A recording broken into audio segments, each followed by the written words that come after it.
Hola, everybody. Buenas tardes. This is Abelardo de la Peña Jr. welcoming you to En Casa con la Plaza.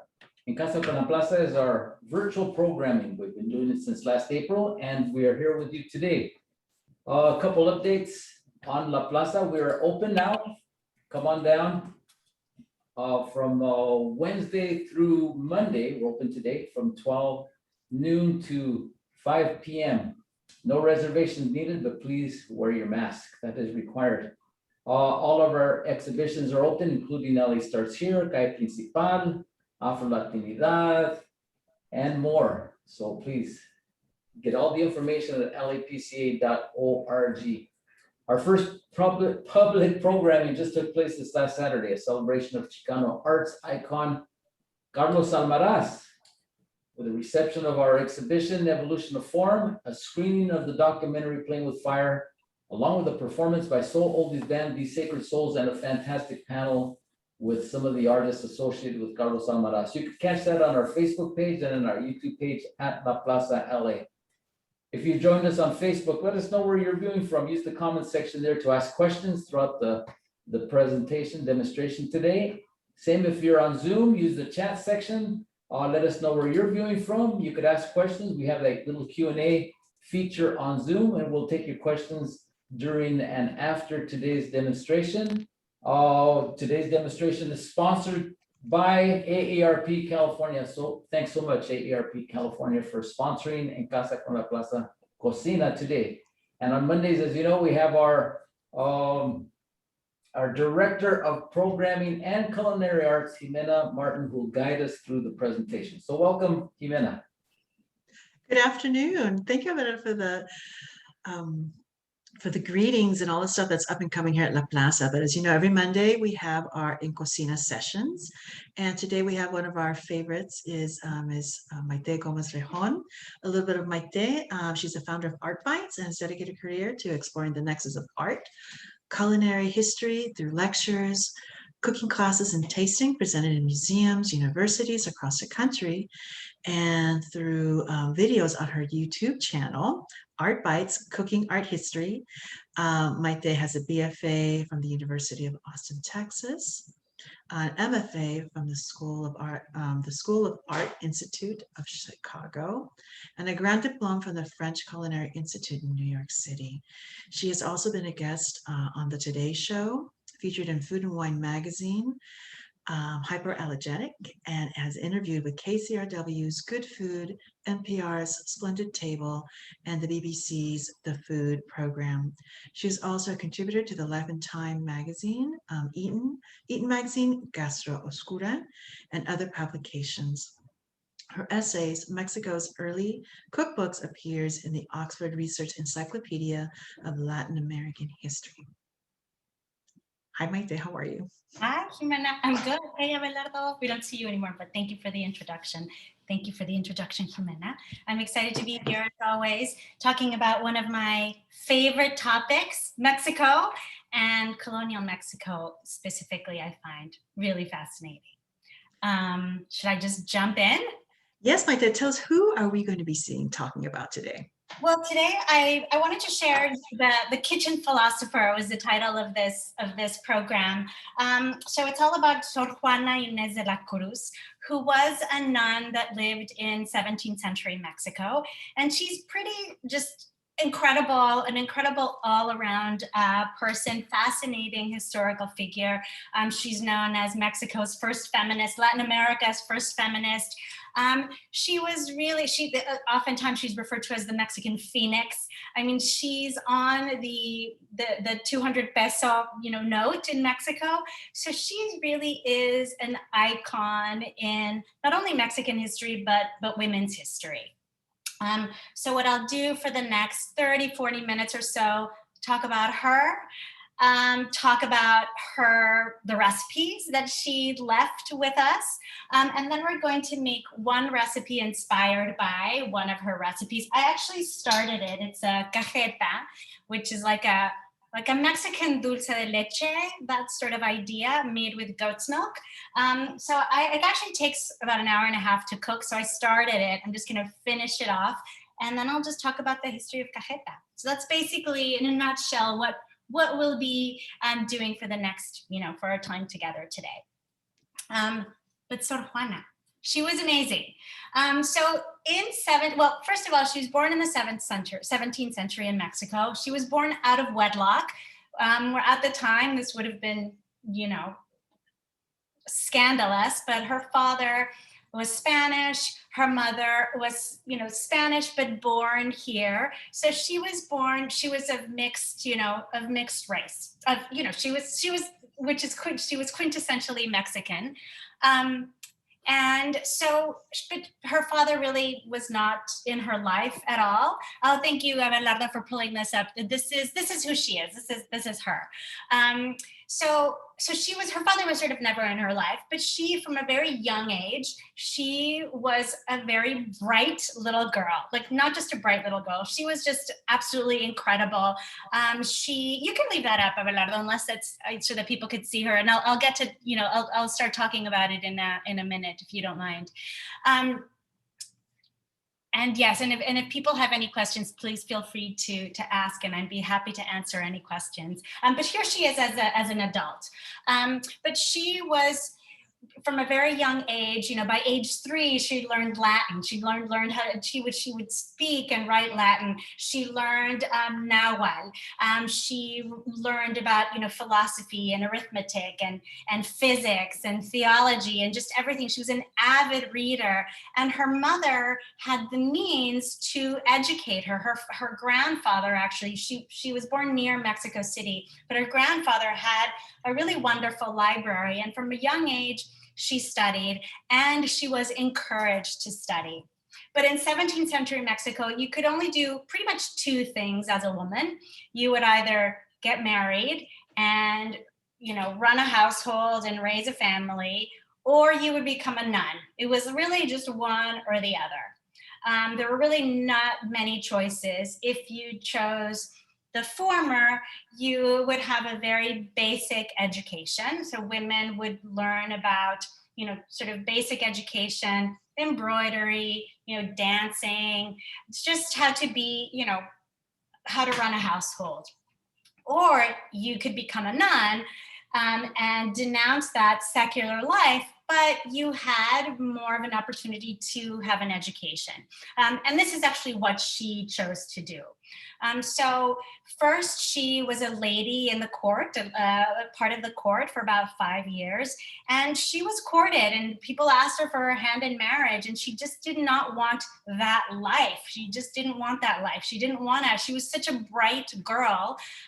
So she decided to become a nun, and first she joined one convent, the Carmelite order, that were very, very strict. So she was only there for a year, and then joined the Geronimite order when she was in her, which was it, 1669. She was born in 68. So she was in her 20s, and she had a much more of an opportunity to grow. She wasn't just, a nun in a little cell with living in silence.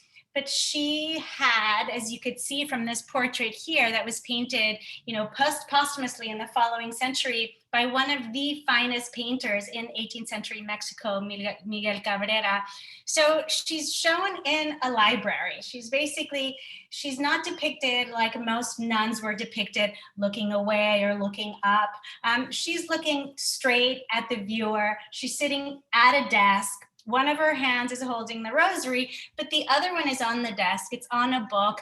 There are her quills, there's an inkwell, but most importantly, this library behind her. So she was a scholar. She was a writer. She was an intellectual. It's also shown here with this red curtain, which was reserved for paintings of the elite in 18th century Mexico. So this is Sor Juana. She is confident, assertive, looking straight at the viewer in this library. So I think we can close the screen now. Thank you.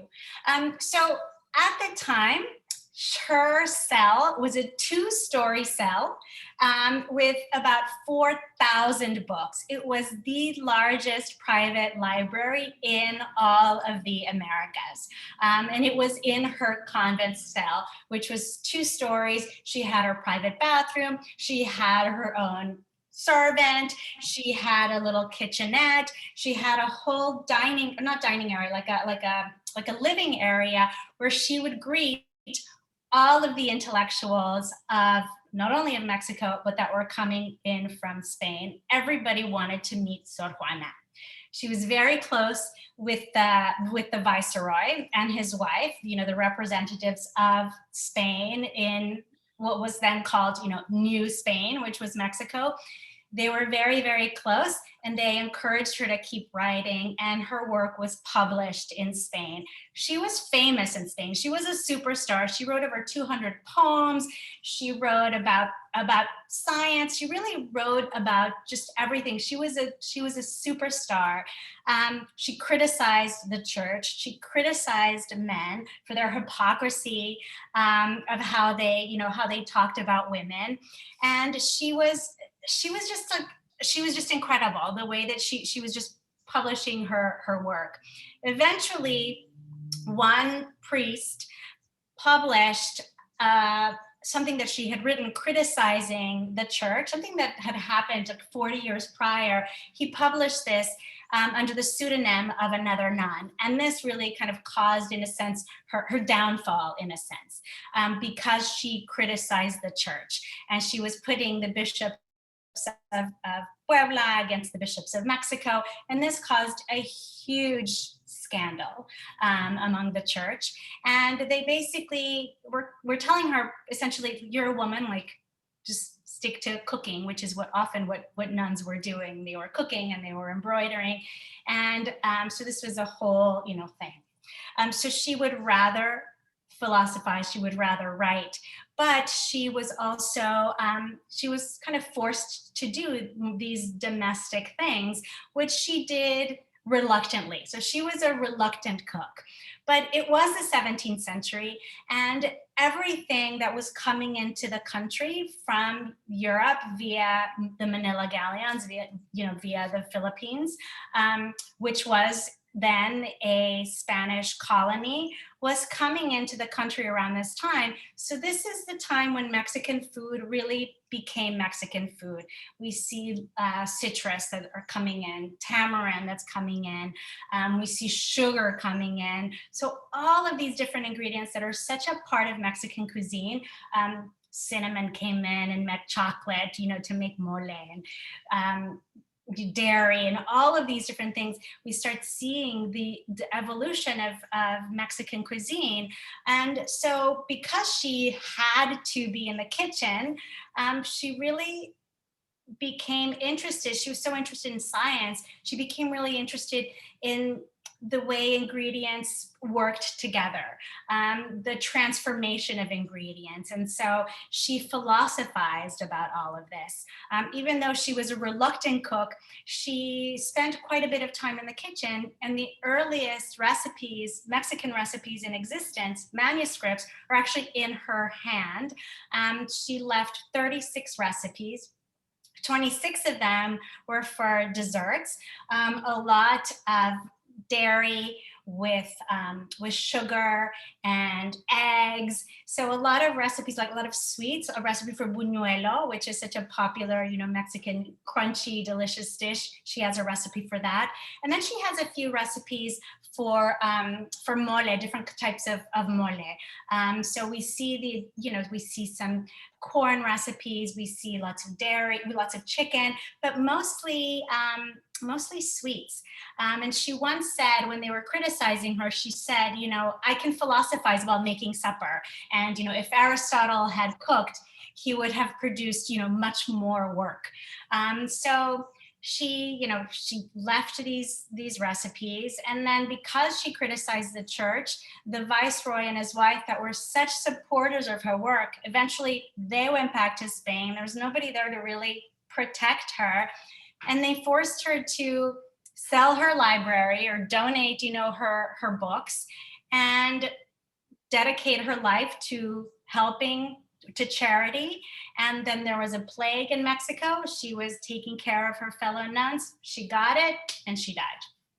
That was basically, in a small nutshell, that was the story of, Sor Juana, who was just a brilliant, brilliant intellectual, and really fought for women, for women's rights, and for women having an education. She accused the church of taking a huge part in repressing women and keeping them uneducated, not only women, but also the indigenous population. She was a big proponent just of education in general for the indigenous population, but mostly for women. And so she was definitely a groundbreaker. And her work, it was mostly studied abroad, not so much in the country itself. Are any questions coming in? I see some things popping up, but I can't. Folks are saying hello. Let's say Rosemary Barwald is saying hi from Campbell, California. And then also Juanita, hola from Buena Park, California. Again, Esme is saying, remind me, like that little note that you mentioned about having Juana Ines is actually on Mexico's new $100 note and in the old $200 note. You have a pesos note. And then, the people are asking about the Cajeta Recipe that's up and coming. And then Gina Salazar is asking, was she self-taught? Well, yes and no. I mean, she had tutors. So she didn't go to university. And at one point she asked her mom when she was a teenager, if she could go to university and disguise herself as a boy so that she could study. I mean, she was so hungry to study, but women could not go to university. The convent where she used to live is now a university. It's the University of Sor Juana, and it has a big art school in Mexico. But she had tutors when she was, during her youth. And then she had people coming in. So she never went to university. So I guess in a sense, she had tutors, but everything else was self-taught. So she had, 4,000 books in her collection, in her library, including cookbooks. And actually there are a few of them that I don't, there might be people here that have taken my classes before that I've, talked about these books, but she was interested, even though she was a reluctant cook, again, she was interested in this whole idea of food and transforming ingredients. This whole concept of transformation was something that was so interesting to her, and, in her philosophy and her thinking and in all of this. But this book is the very first cookbook published, not published, it was a manuscript in the Western world. It would have circulated as a manuscript in the 17th century in Mexico. And this is the ancient Roman cookbook attributed to Apicius. So this would have been written or compiled around the year 400. So she had a copy of this. She had a manuscript of this. And this is before Mexico hadn't published any cookbooks. And it took 200 years for Mexico to publish its first cookbook. But cookbooks were coming into the country, and she had a collection of them. She had this one. She had this one, Platina, on Right Pleasure and Good Health. This is the first Italian cookbook that was published in the 15th century. So it's an early Renaissance cookbook that she had a copy of, which is so interesting. And the man that actually wrote it was the Vatican librarian in the 15th century. And then she had this one. These are just a handful of the ones that I saw that she had, that I happen to have in my collection. Arte de Cocina by Francisco Martinez Montillo. And this was published in the 1630s, 1623, in Spain. This is one of the earliest Spanish cookbooks that she had a copy of as well. So whether, she was experimenting with this or just looking through them as far as ingredients, she was interested in everything. She was really just, a fascinating person. So I see, what is the book that I have there? I could definitely send the suggestions of what these books are, because they're just fascinating books in their own, in their own right. I will absolutely send a reading list, yes. But this book came out a while ago. I'm not really sure when this book came out, but when was it? 2010, so a little over a decade ago. Sor Juana en la Cocina, Sor Juana in the Kitchen. I have not seen this book in English. Jimena? Yeah, I was trying, suggestions because I ended up getting a used copy through Abe Books. Actually, if you want right now, there's like 1 or 2 copies on Abe Books, but then if you go on Amazon.com, you can get the e-version for like $6. Okay, that's great. Thank you for that. I can't remember where I got this. I think this was a gift. But this is a great book because it talks about her, her story, and it also has the recipes. So these are 2 food historians, Monica Lavín and Ana Benitez Muro. They wrote this book, and they also published this previously. I think this is from the 80s, maybe, or 90s. But this actually has her story with lots of pictures, and then they also recreated. So it gives us a sense of, the colonial kitchens that were essentially like laboratories. I mean, like I said, all of the best ingredients were coming in, and sugar was something that was, that's really interesting, and especially for somebody like Sor Juana. She's 26 of the 36 recipes are for sweets. This whole idea of, sugar, if you just heat it, it turns brown and it turns bitter. I mean, it really transforms into something completely different. You add milk, you add eggs, it's just the whole power of sugar and how you cook it in the different levels. And so this was something that was new in the Americas at this time, or new-ish at the Americas at this time. But this has, examples of, there are some of her recipes, manchamanteles, which is a type of mole with plantains and tomatoes and chile. And then she has very French recipes. She has a Portuguese chicken dish. Here it is, Portuguese dishes with olives. And it's really quite interesting because it really shows what a mix, what a hodgepodge, which is a fascinating mix of cuisine, Mexico is, and where it all originated. And she's fascinating because we don't really hear of women playing such a huge role in life at the time, especially nuns. We don't really hear about a lot of nuns. You hear about, priests that were using the church to, for political, power, priests that were recording the indigenous life. And so you see that, but she's really the only nun that really was doing her thing, and she had her own voice, and she's still very, much, studied. Today there was a Netflix show recently on her life. It was on it was a Mexican production that was all about Sor Juana, which was not great. I only saw a few episodes, and it wasn't that great, but it was interesting, and it's also interesting.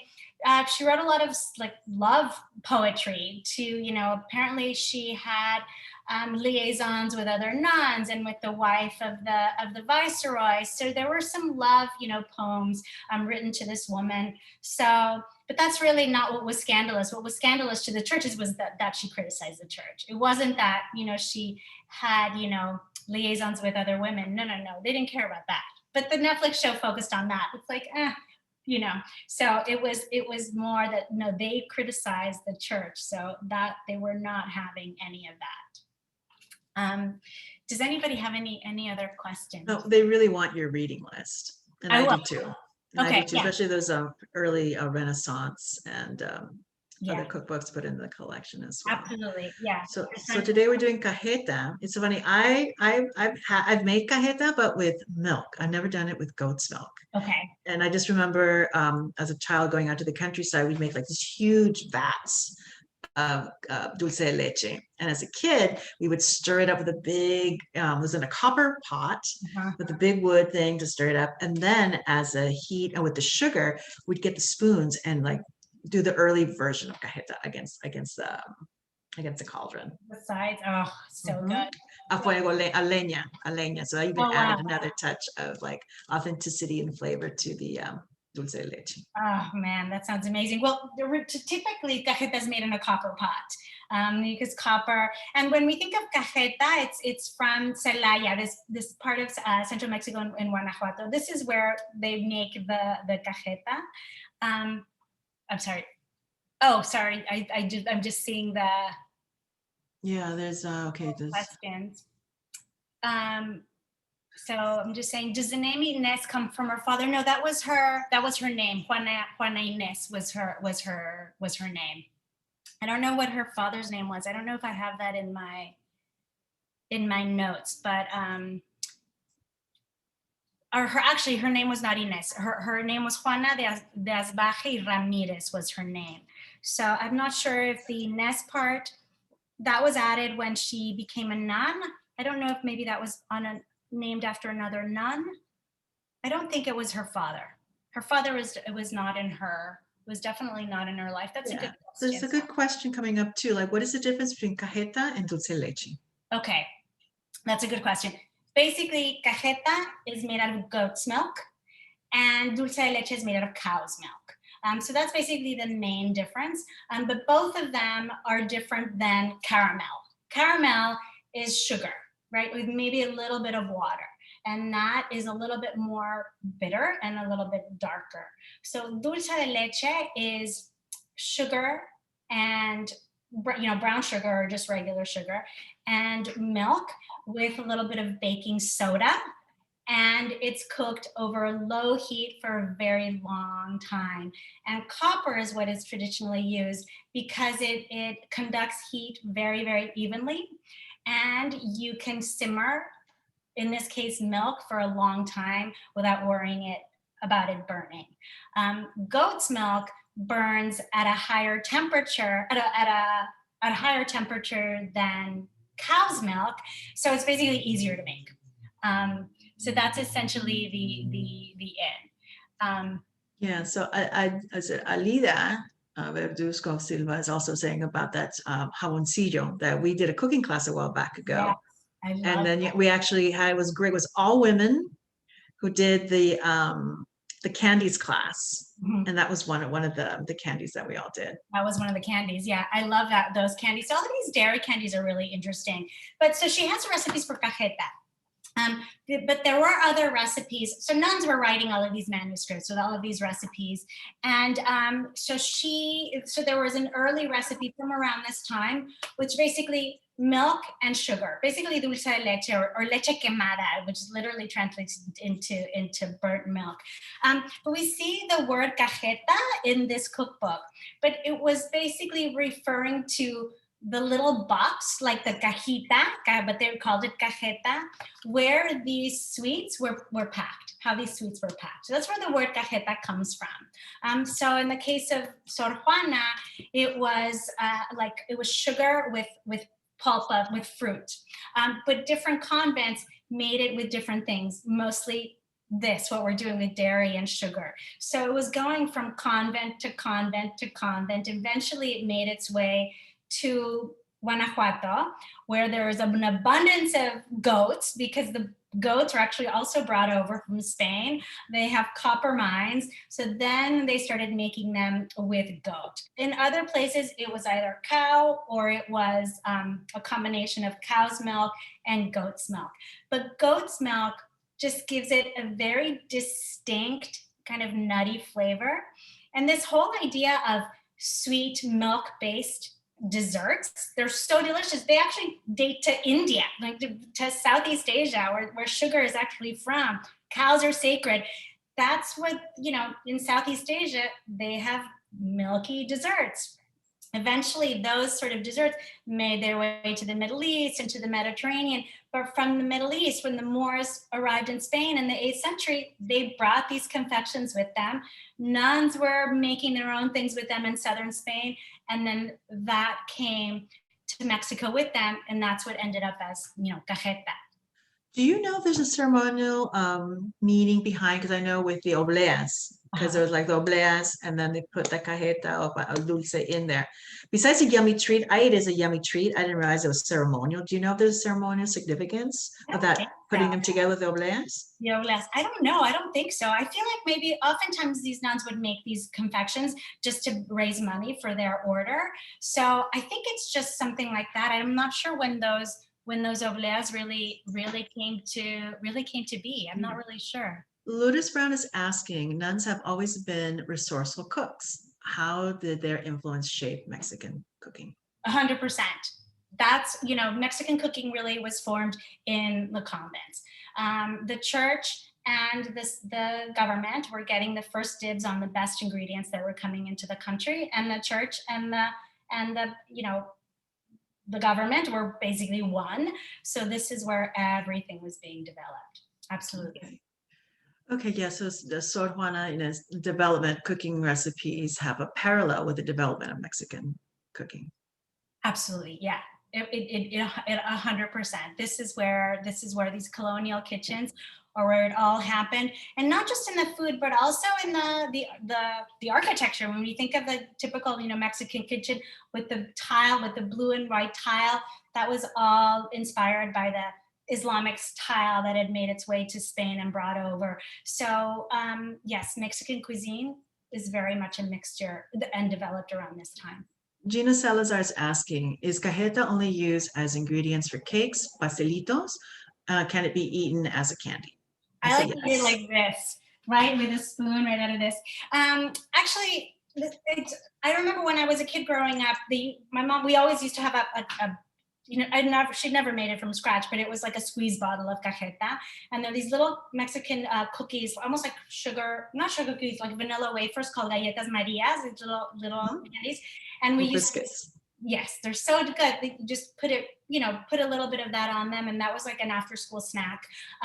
They're still around crepes, which is just a thin crepes with the warmed cajeta, you know, folded over. And when it's warm, it's really gooey, and, you know, just my mouth is watering just thinking about the crepes with a little bit of pecans on top, or as a topping for ice cream. But it's not a hard candy.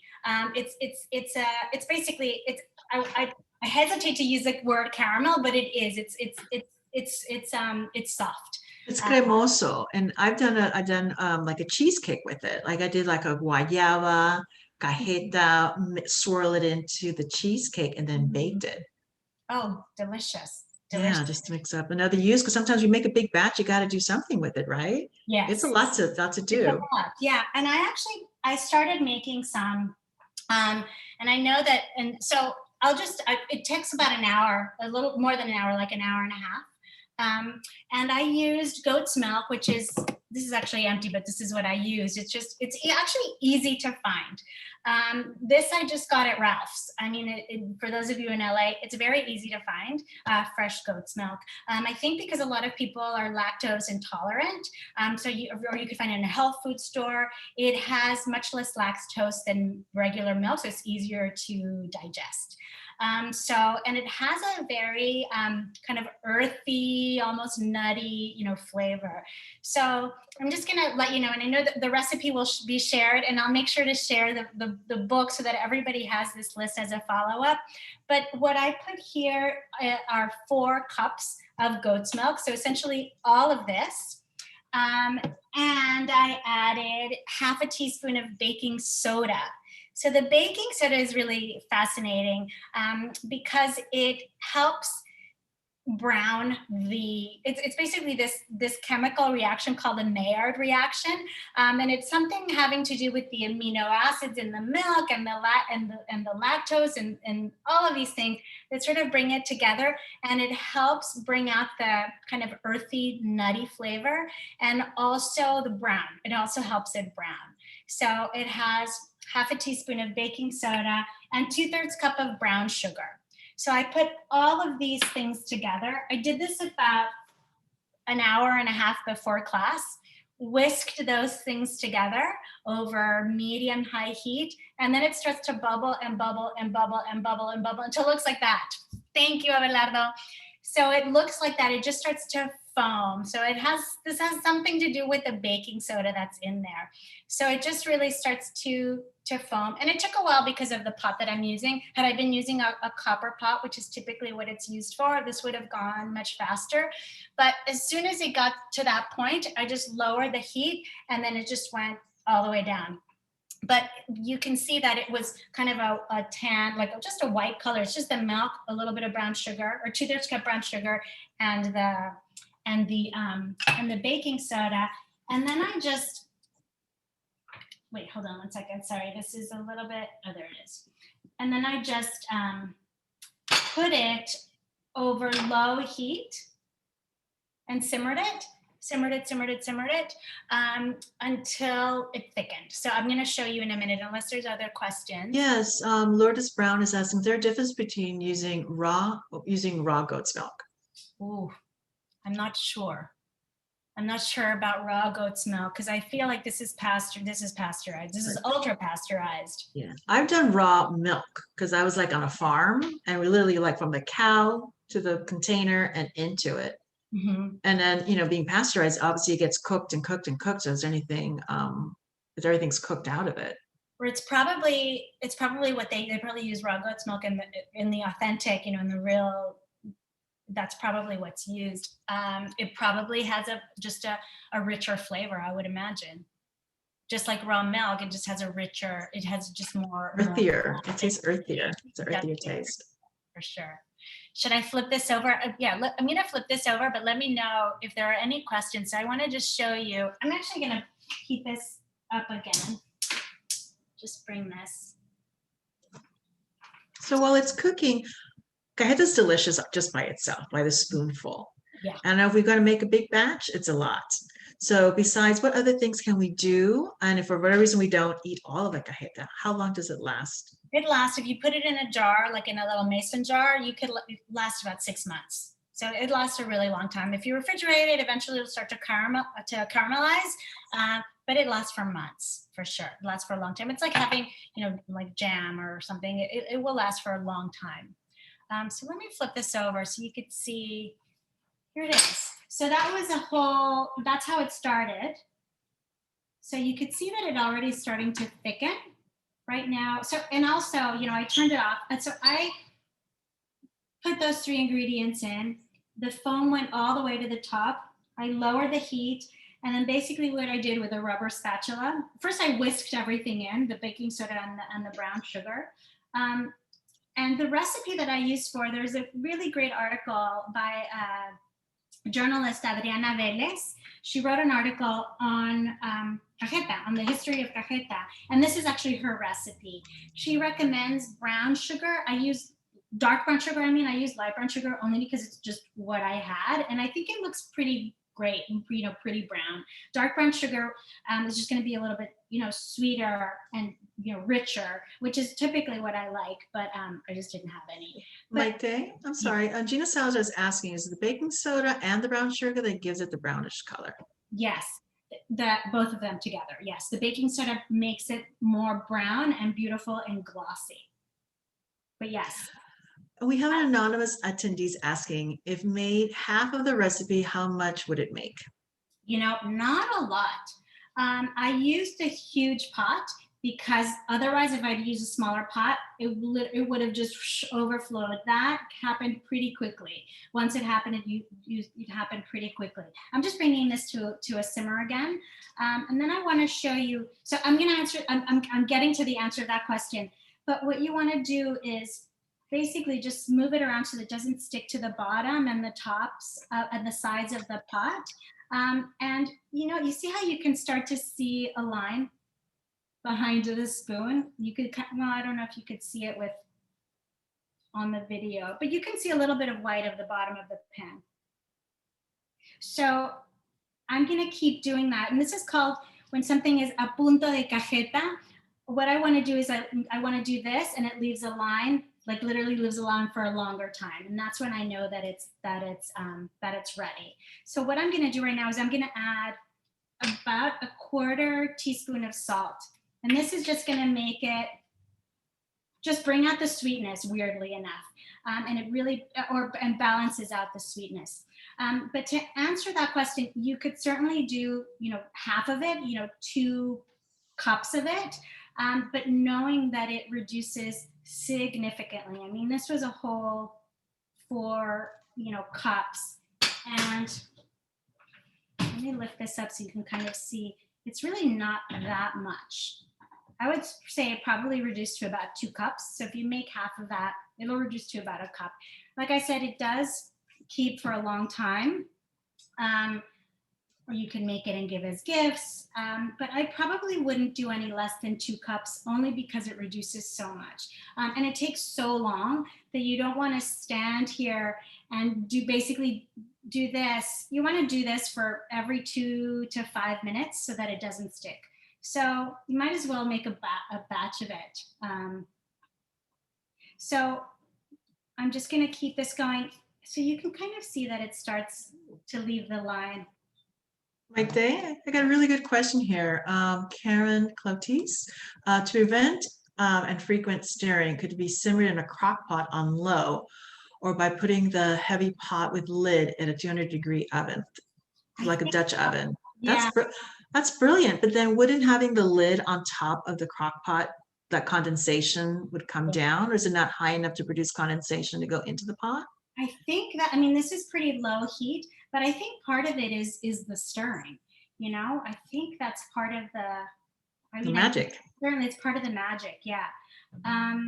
You can certainly try it. I mean, I don't know. I don't know the answer to that question. Maybe contemporary Sor Juana, that's what she would have done. But I'm not really. I think part of the magic is in the stirring. One more question. So is it okay, let's see, Rosibel Guzman is asking, is it okay to store at room temperature? Yes, you can store it in the refrigerator, or you could store at room temperature. Absolutely. I prefer storing it at room temperature, just because I like it a little softer. And this will thicken significantly once it cools. So I think for me, it thickens a little bit too much when it's refrigerated. So you can see the line. So just go ahead. Yeah, I'm so sorry. Helen Uber is asking, does it require refrigeration once it's done? You can refrigerate it for you could do either one. You don't have to refrigerate it, but you certainly can refrigerate it. Let me just look here to see exactly what they say, because there is. So here, the storage for this one, refrigerated. Yeah, it says for refrigerated for a month, or frozen for up to a year. Well, I know in my house it wouldn't last that long.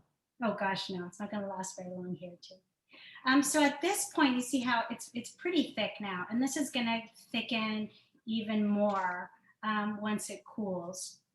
But this is where you can add your flavorings. And I think I'm going to go ahead and turn it off the heat, because you could see how you see the side of the pot. You can see, the bottom of the pot.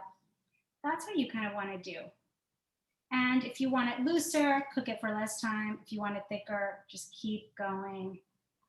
But knowing that this is going to thicken as it cools. But this is when you would add flavor. So oftentimes you'll see that says envinado, like when you buy the commercial cajeta. Envinado usually have, which means with wine, but it's usually either rum or brandy that's added to it. I'm actually cooking this on medium heat. So rum or brandy, so you can add that if you want to have a little booziness to the cajeta, or you can add vanilla. I'm actually going to add vanilla. So, Maite, we have someone asking, could this be made in a saute pan instead of a deep pot? No, it definitely needs to be made in a deep pot. Oh, that smells so good. Only because if you make it in a saute pan, once it foams, and that's part of the process, it will overflow. So you definitely want to use a deep pot. If you don't have a pot that's this big, just make a little less quantity. But a saute pan, I guarantee that your kitchen will end up, it will be a mess. Yeah, you want to get something like this. There you go. This is the punta de cajeta, so it leaves this beautiful line, and that's it. I'm just going to turn this off the heat. And it's interesting with the recipe that it says, and now it looks, I don't know if you could tell from where we started, but it's even more golden brown now than it is when we started.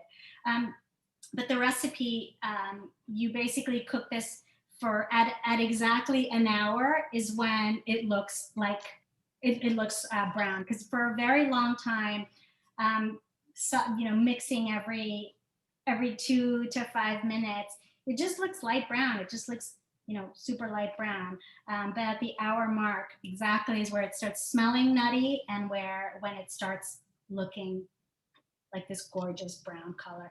And this is with the help of the what do you call it? Of the baking soda. But look at that. That's exactly what we want. And then you can just, I'm licking my fingers off camera. And then you can just pour it in. I have this little bowl here just so you can kind of see the consistency, or actually so you could see how much there is. So I would say, what's that? It's not a lot. It's not a lot. So it was 4 cups reduced to, I would say it's probably about 2 cups. So it's not a ton. So I'm actually gonna pour it into, this little. Maite, how much vanilla did you put into? Tina Caputo is asking. I just added about a half a teaspoon of vanilla extract. Yeah, so not too much. And then Gloria Cui is asking, at what point do you add the vanilla or the rum? At the very end. Yeah, you want to add that at the very end. If you add it too soon, it's just gonna cook away. The flavor is just gonna cook away. So you want to add it at the very, very end. And here it is. Look at that. So delicious. Let me get a spoon. You can kind of see. I guess you already saw it. But this is the stuff. You can put that on vanilla ice cream. That's probably what I'm going to do after class. I'm just going to put it on vanilla. Oh, I saw Jessica Clemens. Where can I come over? Come over. Party at Ice Cream Social at Maite's house. Yeah, it's okay. But yeah, I'm just seeing. Is it okay to start at room temperature? Yes, absolutely okay. Room temperature, you could stick it in the refrigerator. It's totally fine. I prefer room temperature, so it doesn't caramelize or crystallize. Any other questions? I do. So what else can we do with this? And I think it'd be a great Christmas That's delicious. gifts as well. You can put those cute little mason jars. Yeah. And wrap them up pretty. And it's something so personal, so holiday, and it's, well, not holiday, any time of the year you can put that together. Yeah, any time of the year. I mean, gosh, they use it a lot in alfajores, those cookies. And Argentina, it's Mexico's like candy of, it's the country's candy. It's the cajeta. Argentina claims dulce de leche as well as their candy. They were making it there as well, and they use it, for those alfajores, those cookies. What else can you put it on? Those churros. Oh, I know. So for a while, everybody was stuffing everything churros. So cajeta churros. Okay, I did a cheesecake with the cajeta that came out really nice. The Hobleas.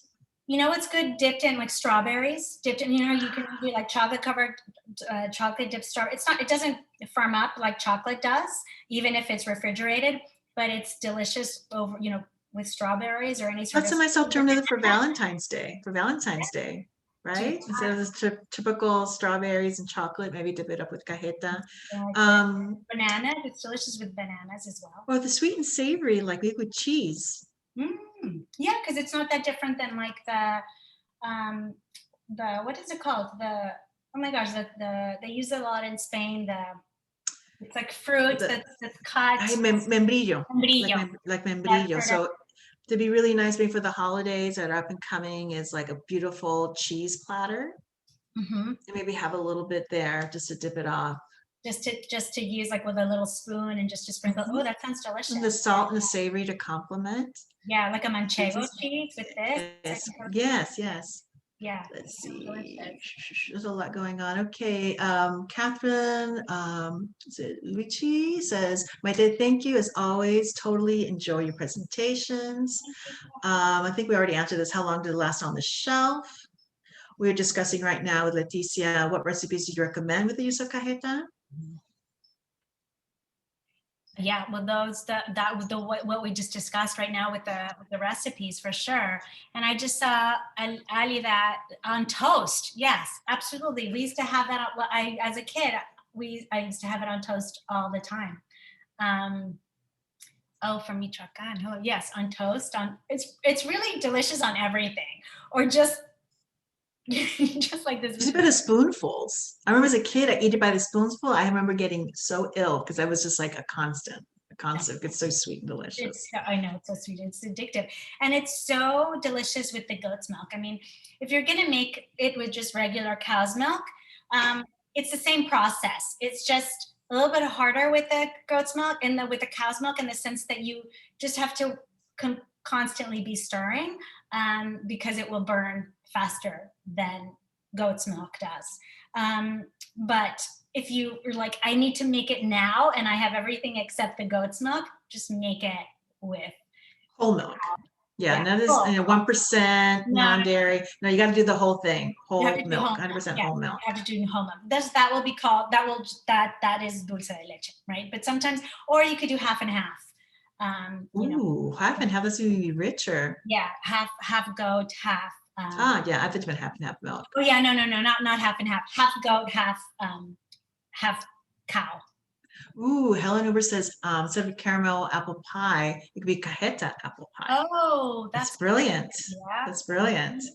That is a really good idea. Cajeta apple pie. Oh, that sounds delicious. It's probably delicious with apple. I never even thought about it. Yes. There you go.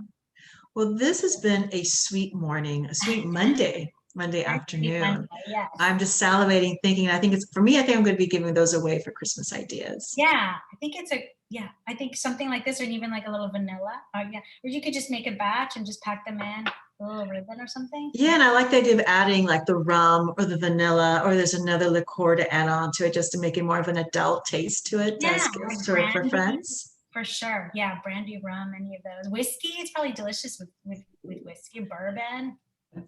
Bourbon sounds good. Okay. Bourbon sounds really good. There's a little Yeah. sweetness of that with the bourbon. Yeah. But as always, it's such a pleasure to have you. So informative. A list of books. We can't wait. People are asking, please submit the list of all your reading suggestions. And we usually do this talk in March, when it's celebration of Women's Month. But we should be celebrating every month, either which way. Before her time, poetry, science, culinary, an advocate for women, amazing during that time period. Yeah, and again, thank you so much for sharing your knowledge, this recipe, and just the process of making the perfect cajeta. Thank you so much. Thank you so much. Thank you all so much for joining, and I will send the recipes, the article, Adriana Velez's article with this particular recipe, and yes, so that you can continue reading. And thank you. Thank you so much for having me. And thank you all for your questions and for your time. Absolutely. Ahora se lo paso. Oh, Abera, do you need a picture? Do I need a picture? Yes, remember for every dish we like, oh, here it is for Instagram. I'm so completely just salivating here, looking at that canela, cajeta, I forgot all about it. So please. Smells good. Yeah, lift it up, or even the cup, and show everyone, so we can take that little photograph of the cajeta. Should I do it something like that? Oh yeah, perfect. Big smile. Let's see. Thank you so much. Perfect. Thank you. Bueno, pues ya con eso yo se lo paso a mi compañero Averardo. Please tell us what's up and coming. Again, thank you so much, and thank you, Maite. Everybody have a great afternoon. Gracias. Bye, everybody. Thank you, Maite. Thank you, Jimena. And especially all of you that are out there. We love this interaction, asking questions, making comments. Robert Mann, he's saying fun session and educational too. Asking, will there be another session on Zoom soon? Can I get on the list to be notified? Yes, we do in Casa con la Plaza Cocina every Monday, almost every Monday. And what I'm going to do right here is post the playlist of the more than 50, can you believe that? 50 in Casa con la Plaza Cocinas that Jimena has hosted, and that Maite has been on more than a couple times. And always enjoyable having her with us here on Casa con la Plaza Cocina. I'm posting it here on Facebook as well. Let's see, rum, brandy, or bourbon. Yes, we will try all three. Not at the same time though. And then let's see, we have a new comment here on gracias from Lupemar Torres. Oh, so many of you that tuned in. Thank you. If you want to catch this this session again, we have been recording it. We'll be posting it on our YouTube page at La Plaza LA, along with all the other in Casa con la Plaza sessions that we've done this past year and a few months. Also, they live on our Facebook page and on our website at lapca.org. You could catch up all our upcoming programs, both online and on site. And here you go. We had today, of course, the Kitchen Philosopher with Maite Gómez-Rejón, On Wednesday, Picturing Mexican America with Marisa Lopez, professor of English and Chicano Studies at UCLA. That's on En Casa, so you could register on Zoom and watch it on Facebook Live. And then finally, live at La Plaza this Friday, July 23rd, our first summer salsa concert, Arsenio Rodriguez Project. We're gonna blow down. If we had a house, we'd blow it up, but we're gonna just really spread the music. And the salseros are gonna show up Friday, July 23rd. The doors open at 6 p.m. We have food and beverages available, and of course, it's free of charge. And then finally, this Sunday, July 25th, the 10-year anniversary Family Day. This is our 10-year anniversary here at La Plaza de Cultura y Artes. And it's going to be a jam-packed afternoon with puppetry, dance, and music with Bob Baker Marionette Theater, Afro-Peruvian educator and choreographer Nadia Calmet, Tierra Blanca Dance Company, and special guest Las Mariachi Las Colibri. Also live demonstrations by our educational department, Fruta Picada, a special place in my community painting, a wonderful afternoon for families and for children of all ages. So that's coming up both online and on site. And if we're having it on site, we're also going to be streaming a few of these segments online as well. So you can keep up with us no matter where you're at. Y con eso terminamos la tardecita. We're ending the afternoon on a very sweet note. So thank you again, Jimena. We'll see you soon. And Maite, as always, pleasure having you.